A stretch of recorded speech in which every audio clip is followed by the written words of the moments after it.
हाँ। धार्मिक योग। 9th house.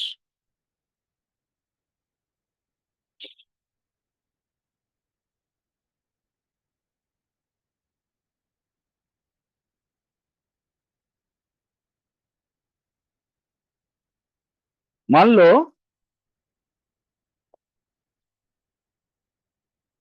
कर्क लगन हो और कर्क लगन और तुला राशि में, दिखाते हैं थोड़ा सा। अच्छा ठीक है, कोई बात नहीं, चलो प्रैक्टिकल करा देते। कर्क लगन हो,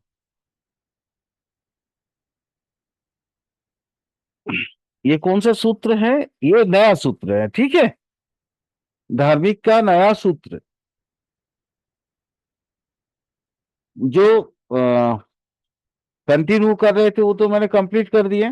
ये नया सूत्र दे रहे हैं। कर्क लगन, लगन अगर कर्क है, लगन कर्क है, कर्क मतलब अहोप, याद होगा, जगह याद हो जाएगा। कौन सा था वो? लगन कर्क मतलब ये वाला अगर यहाँ पे आता है, ये अगर मेष हो तो यहाँ पे, ठीक है। और ये 4 नंबर राशि यहाँ पे आएगी, तो वो कर्क लगन और तुला में शनि हो,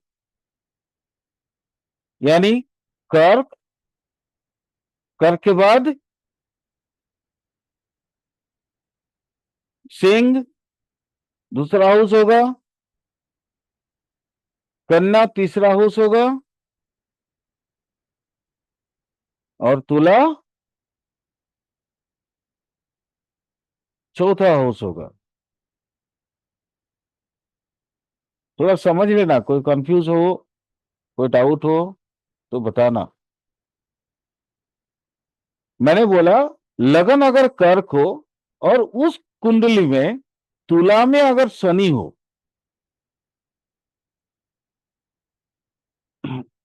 ये हो गया एक कंडीशन। और दूसरा कंडीशन क्या होगा? उसी कुंडली में वृषभ राशि में चंद्र बैठा हो, यानी इस जगह जहां केतु बैठा है, ये दूसरा भाव होगा। अगर ये 4 नंबर होगा, जैसे यहाँ पे 5 लिखा हुआ है, ये अगर 4 नंबर होगा, यहाँ पे चला गया सेकेंड हाउस में चंद्र बैठा होगा, और गुरु मकर में हो, गुरु मकर में हो, तो ऐसे जातक मंत्र साधना में सिद्धि पाता है।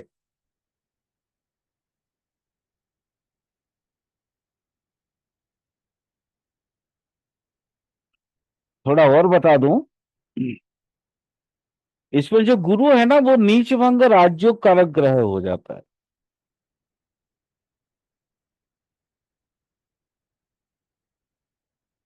दोबारा फिर इस सूत्र को बता देता हूं ताकि कोई कंफ्यूज ना हो। कर्क लगन की कुंडली हो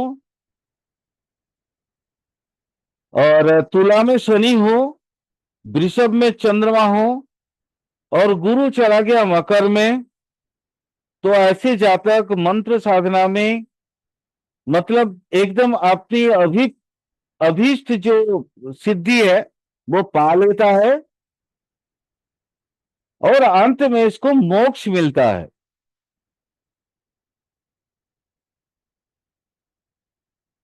अंत में इसको मोक्ष मिलता है।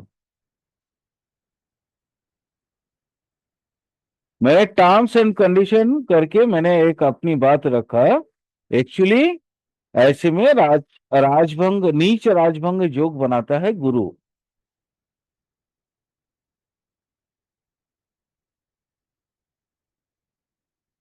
नेक्स्ट।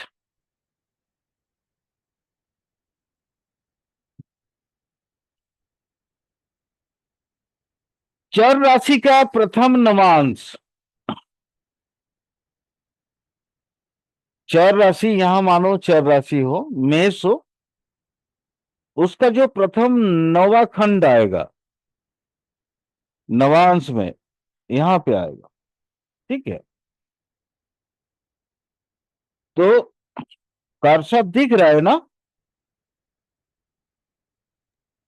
हाँ सर। ठीक है, तो लिखो, सूत्र लिखो। चर राशि का प्रथम नवांश में बुध हो, मतलब ये 9 हिस्से में हम बांटेंगे। नवांश का मतलब होता है 9 हिस्से में बांटना। तो ये जो टोटल इसकी जो स्पैन होगा वो डिवाइडेड बाय 9, उसका फर्स्ट हिस्सा में, पहला हिस्सा में अगर बुध आएगा, इसी को बोलते हैं D9 चार्ट।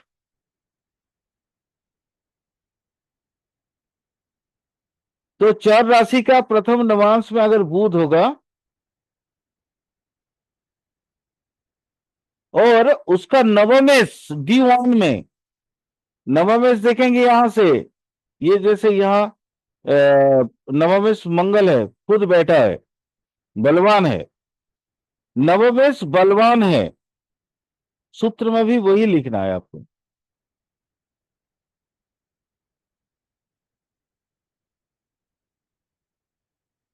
ये दोनों ही, बुध और ये नवमेश, चाहे एक राशि में या दूसरे कोई भी दूसरे राशि में बैठे हो, बट शुक्र और गुरु के द्वारा दृष्ट हो जाए तो जातक को ना समाधि लाभ होता है। वो मेडिटेशन में इतना दक्ष हो जाता है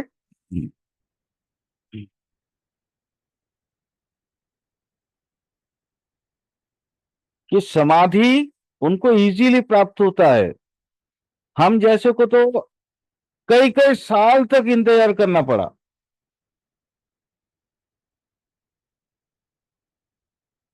समाधि का जरा सा एक्सपीरियंस करने के लिए।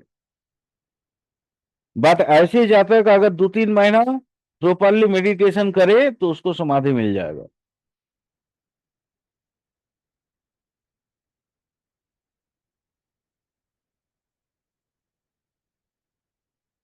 अगला सूत्र, अगला सूत्र बहुत इंपॉर्टेंट है।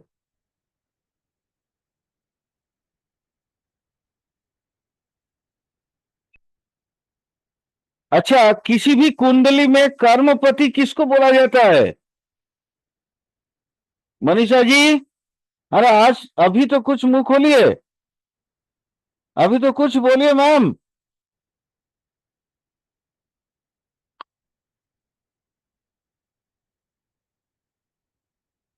मनीषा मैम, अनम्यूट करिए।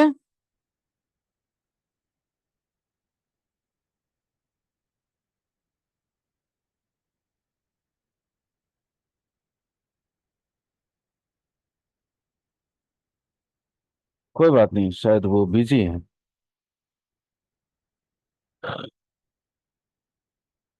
कर्मपति बोला जाता है दशमेश को, दसम का लॉर्ड, 10th हाउस के जो लॉर्ड है उसको बोला जाता है कर्मपति, कर्म का स्वामी ग्रह,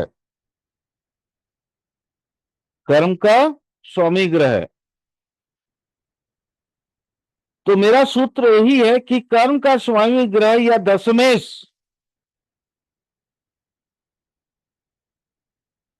या नवमेश D9 में देवलोकादि वर्गगत हो तो जातक ब्रह्म ज्ञानी होगा।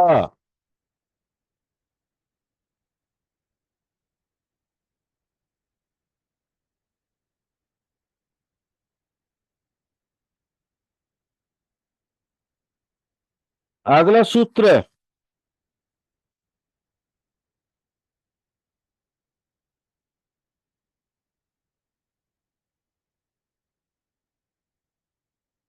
चंद्र मंगल एक साथ युति बना के दसम भाव में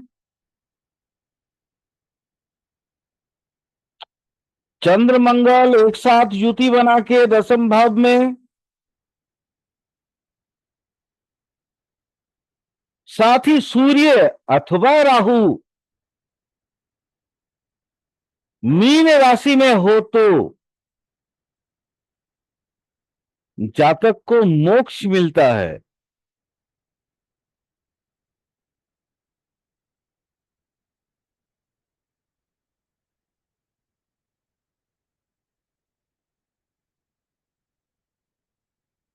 नेक्स्ट रूल, ये परम धार्मिक युग में से एक है जो बता रहा हूं।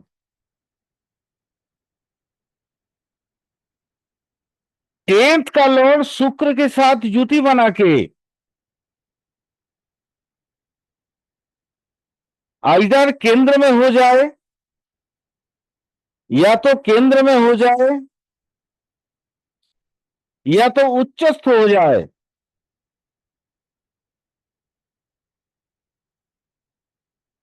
ऑब्लिक बुध 12th हाउस में बैठ जाए, या 12th लॉर्ड सूच्य हो जाए, माने अपने परम उच्च स्थान में आ जाए।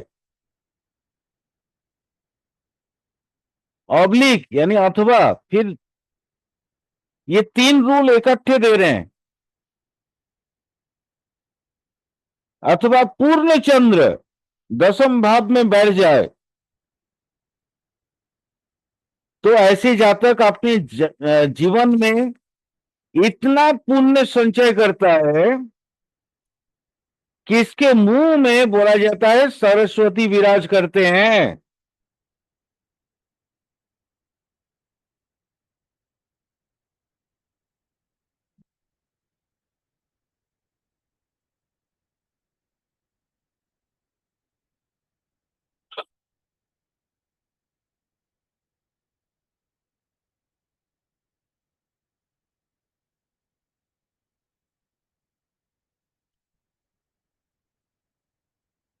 थोड़ा सा और डिटेल में जाते हैं। संन्यास योग,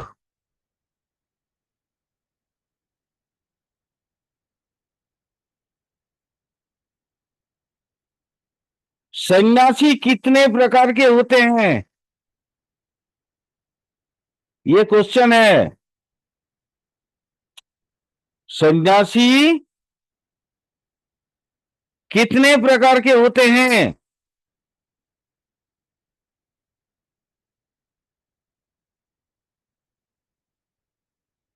आंसर है सन्यासी 7 प्रकार के होते हैं।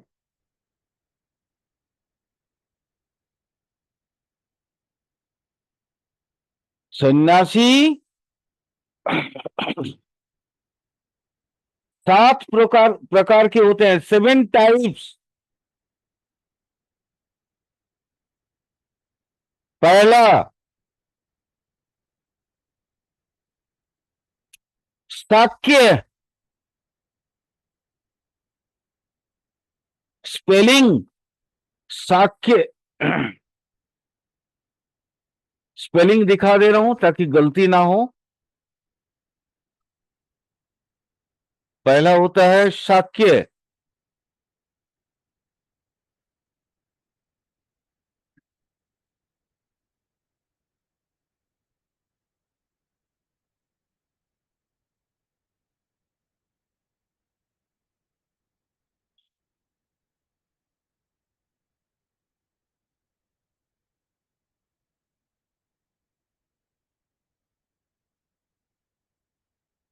मेरा लिखावट ही तो गलत आ गया।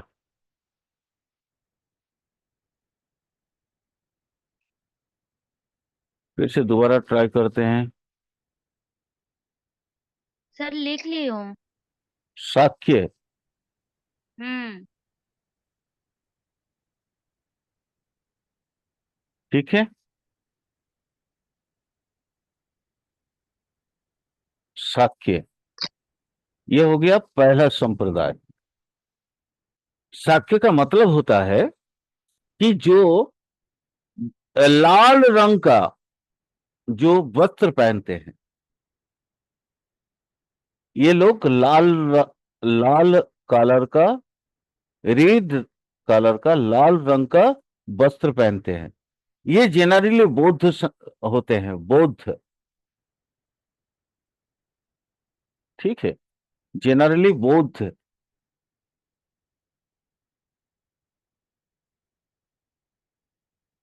ये जनरली बौद्ध संप्रदाय के होते हैं। इनको बोला जाता है शाक्य। आपने शाक्य मुनि का नाम सुना होगा।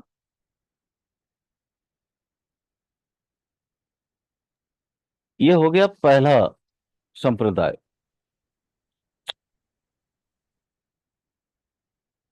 दूसरा संप्रदाय है भिक्षु।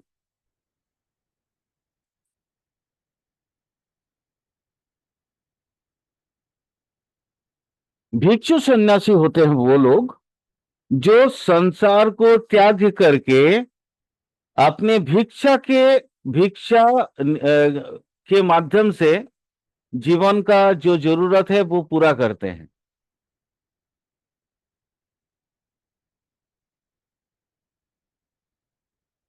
ये हो गया दूसरा। कौन सा? भिक्षु।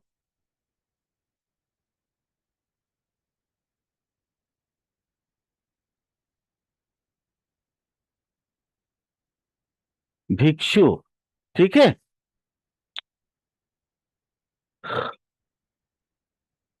तीसरा होता है वृद्ध। वृद्ध श्रावक। वृद्ध श्रावक।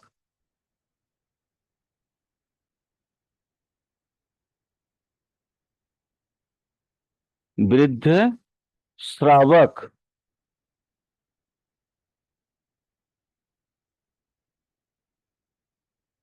या लिखने में बहुत प्रॉब्लम हो रहा है यहाँ पे।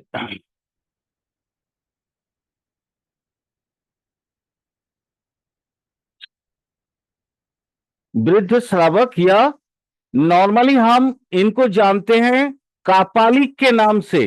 कापालिक जानते हैं? कापालिक। नहीं। कापालिक वो शैव संप्रदाय है, शिव भक्त हैं, जो मतलब बलि देके अपना सिद्धि को प्राप्त करते हैं। ये भी एक तरह का सन्यासी ही होते हैं।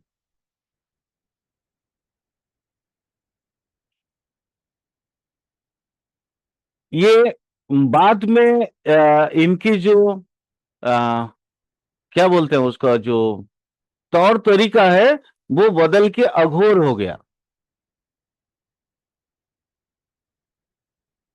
अघोरी। अघोरी लैंग्वेज सुना होगा जरूर।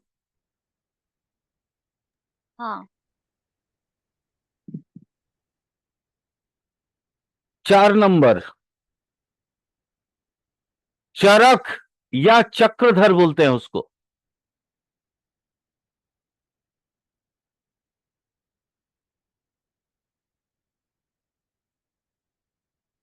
चरक या चक्रधर, जो एक जगह पे नहीं रहते हैं, वो घूमते रहते हैं।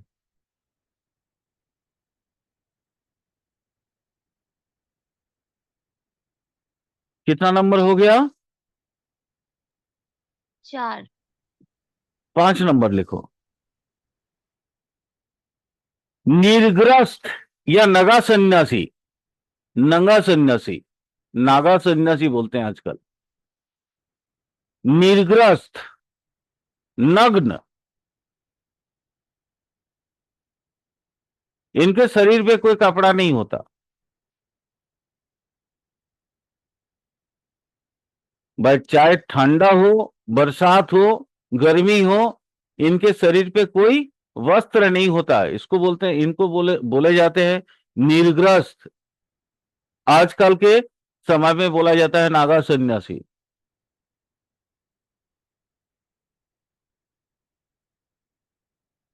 5 हो गया ना ये। हाँ। छठा,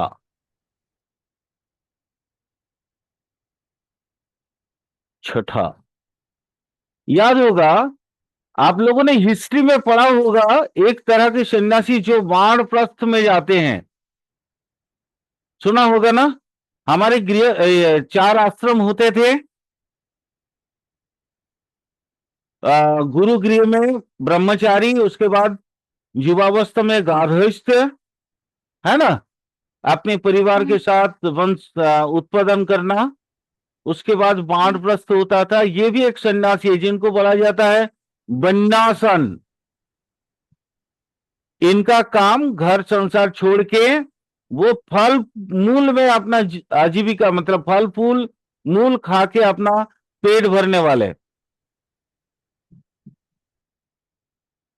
इनका कोई दूसरा आजीविका नहीं होता। जैसे भिक्षु में वो भिक्षा उसकी उनकी आजीविका होता है, भिक्षा के उपरांत उनको जो मिलता है वो खाते हैं। बट ये बन्नासन वाले या वानप्रस्थ वाले जो सन्यासी होते हैं, इनका जंगल में रहते हैं ये लोग, और जंगल में जो भी फल मूल मिलता है वही खा के अपना जीवन धारण करते हैं।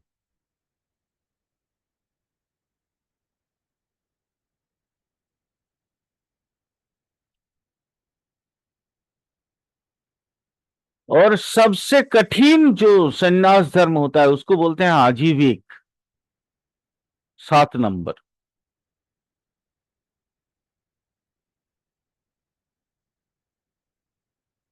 आजीविक सन्यासी।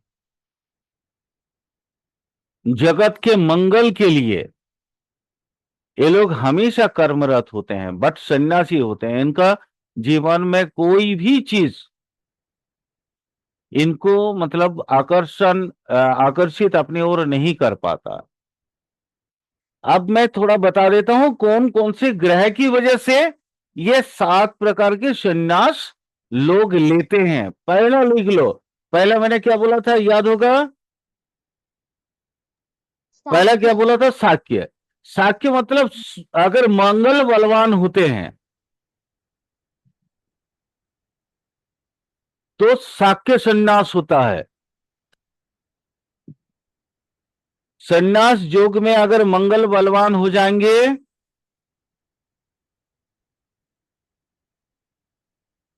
तो उनको बोला जाएगा शाक्य।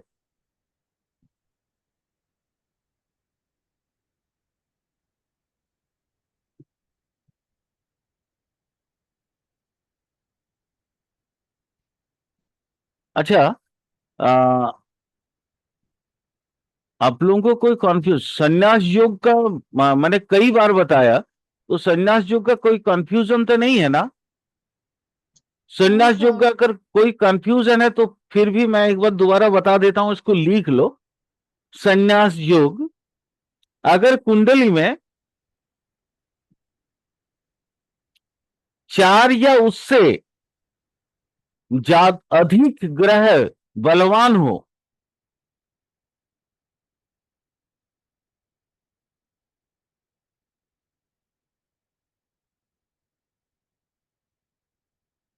जन्म कुंडली में 4 या उससे अधिक बलवान ग्रह बलवान होकर कोई भी राशि में बैठे तो संन्यास योग होता है। यही से मैं बोल रहा था कि अगर मंगल बलवान होगा तो शाक्य होगा, बुध बलवान होगा तो आजीवक होगा,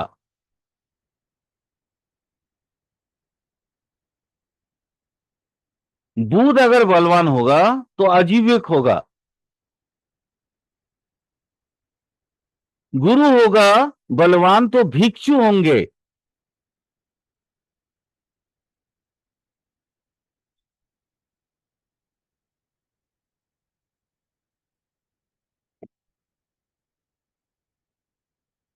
अगर चंद्र बलवान होगा तो अघोरी होगा,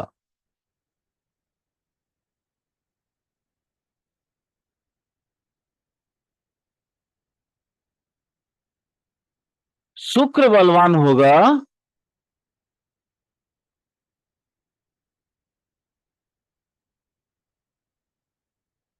शुक्र बलवान होगा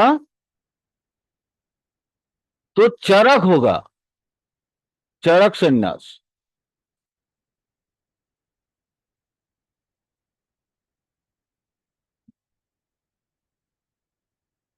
शनि अगर बलवान होगा तो नागा साधु।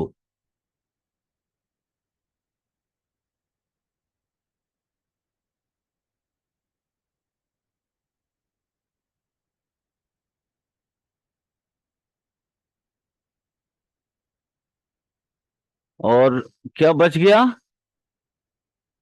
क्या बच गया? बन्यासन, वानप्रस्थ वाला। सूर्य, सूर्य अगर बलवान होगा तो बन्यासन संन्यास होगा।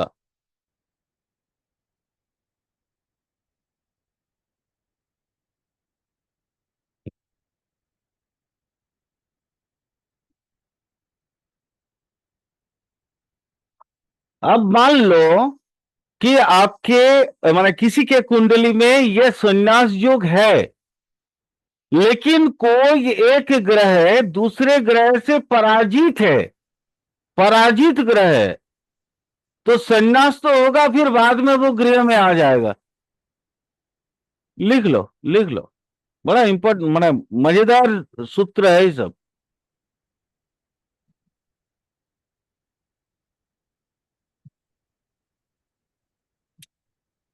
संन्यास योग है तो सन्यासी तो वो बनेगा, परंतु कोई भी एक ग्रह अगर पराजित ग्रह हो जाए तो सन्यास धर्म से उसको वापस घर में आना पड़ेगा।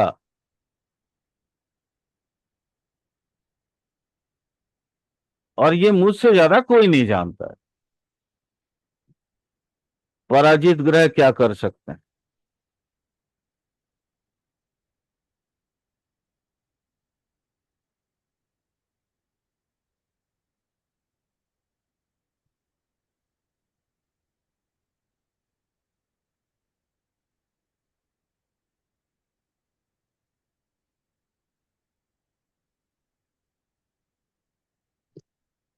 सन्यासी का और कुछ लिखना है?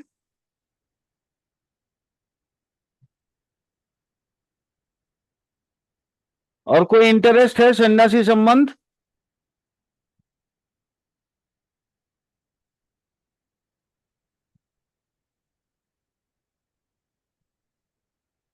नहीं है तो छोड़ दो, फिर आगे चलते हैं। सर, बोलो। आजीविका संन्यास के बारे में क्या बोले? हाँ आजीविका संन्यास एक बताए थे ना। हाँ हाँ, आजीविक बोले तो कह के अगर बुध बलवान होगा तो आजीविक सन्यासी होगा, बुध बलवान होगा तो। ऐसा भी होता है ना कि सन्यास बनने के बाद फिर वापस घर आना पड़ता है, तो वो कोई पराजित, ये जितना सूत्र मैंने बताया, मतलब सूत्र क्या था कि कोई भी राशि में अगर 4 या उससे अधिक बलवान ग्रह होते हैं तो सन्यासी योग बनता है। बट उसमें से अगर कोई ग्रह पराजित हो जाए तो सन्यास तो बनेगा वो, लेकिन उसके बाद फिर उसको घर आना पड़ेगा। चलो इसी का थोड़ा एक्सटेंशन भी दे देते हैं, आप लोगों को थोड़ा और शायद अच्छा लगे, शायद, पता नहीं।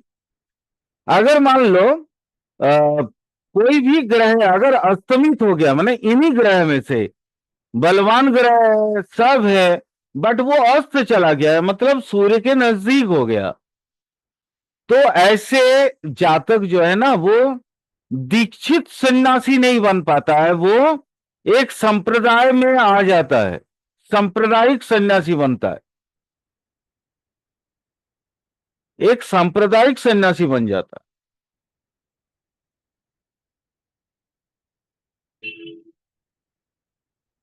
एक और एक्सटेंशन दे दे रहे हैं, शायद और मजा आ जाए। मान लो बलवान ग्रह है, सन्यास हो गया, कोई अस्त फस्त कुछ नहीं है। हाँ, ग्रह युद्ध में कोई पराजित पराजित भी मान लो, पराजित हो गया है, मतलब संन्यास से वापस भी घर आने का, बट अन्य किसी ग्रह के द्वारा वो दृष्ट हो गया हो,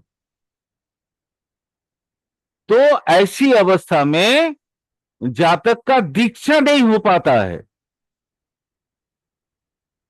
दीक्षा ही नहीं हो पाता है, पर वो हमेशा घर छोड़ छोड़ के सन्यास बनते चला जाएगा, लेकिन उसका सन्यासी जीवन पूर्णता कभी नहीं पाएगा।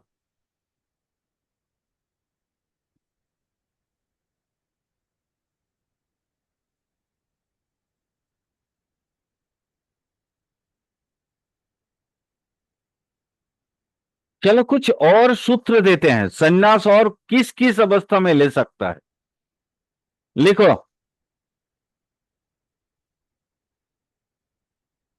हमारे जन्म जब हम लेते हैं तो हमारे तीन कुंडली बनते हैं, एक तो लगन कुंडली बनता है, दूसरा चंद्र कुंडली बनता है, और तीसरा सूर्य कुंडली बनता है।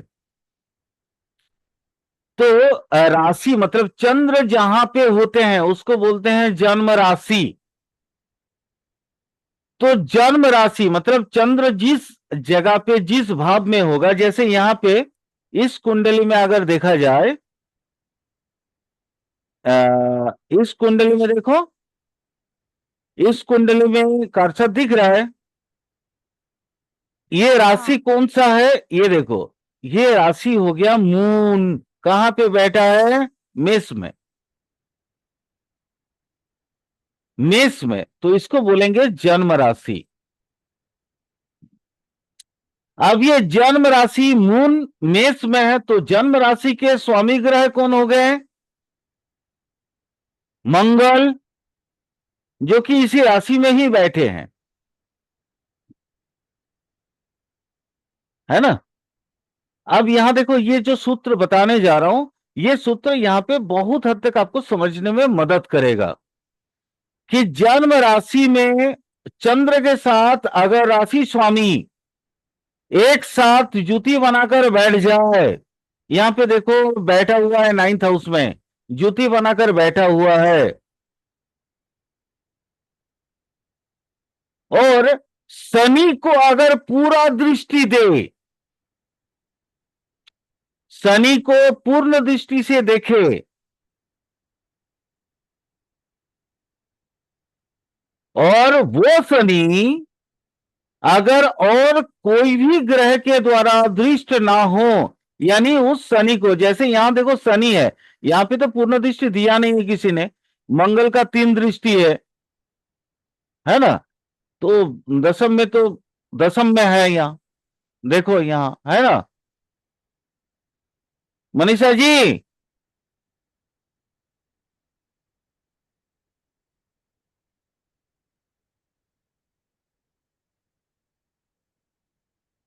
जैसे 3 और 8, अब यहां देखो, ये शनि पे अगर किसी दूसरे का दृष्टि ना हो तो भी संन्यास योग बनता है।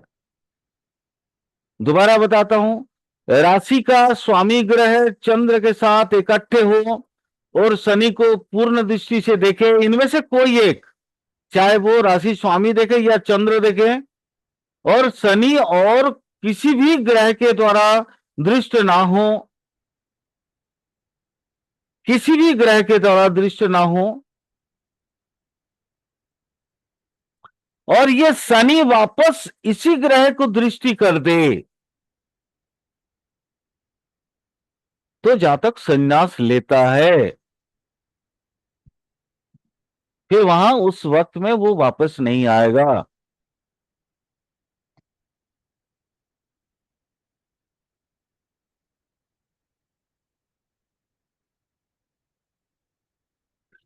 एक और संन्यास का बताते हैं, जातक साइंटिस्ट होगा बट संन्यास होगा, सन्यासी होगा, गुरु चंद्र और लग्न,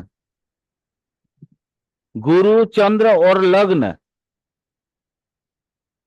इस कुंडली में तो वैसा नहीं है, गुरु चंद्र और लगन शनि के द्वारा दृष्ट हो जाए, गुरु, चंद्र और लगन, ये वाली और ये वाली, अगर ये शनि के द्वारा दृष्ट हो जाता,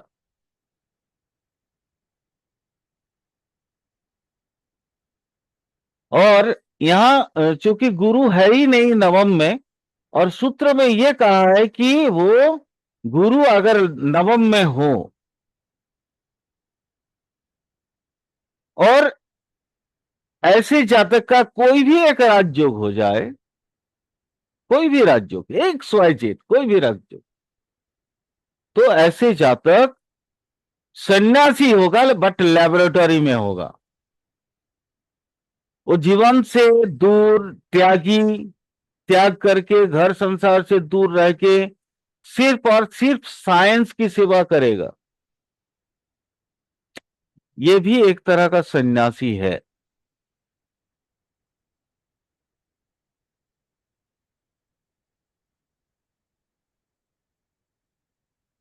एक सूत्र और दे दे रहे हैं, चलो टाइम भी ऑफ हो जाएगा। जन्म समय में यानी जन्मकालीन कुंडली में शनि अगर 9th में बैठा हो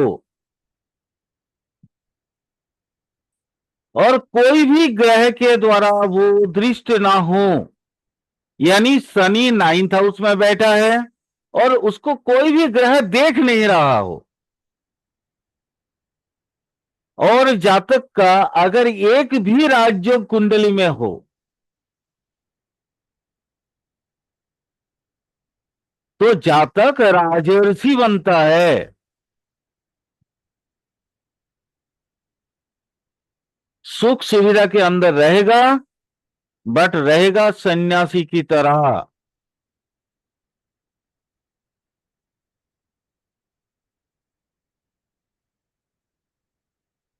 तो ये आपका नॉर्मली संन्यास योग का बहुत सारा योग बता दिए, बाकी और भी बहुत सारे योग बन सकते हैं, है ना। जैसे राजयोग, संन्यास योग दोनों ही अगर होता है तो राजयोग का सारा फल संन्यास योग के साथ एकत्रित होके वो व्यक्ति या तो त्याग, तितिक्षा या दुख, माने दुख के माध्यम से, कृच्छ साधन के माध्यम से कठोर सन्यासी बन सकता है।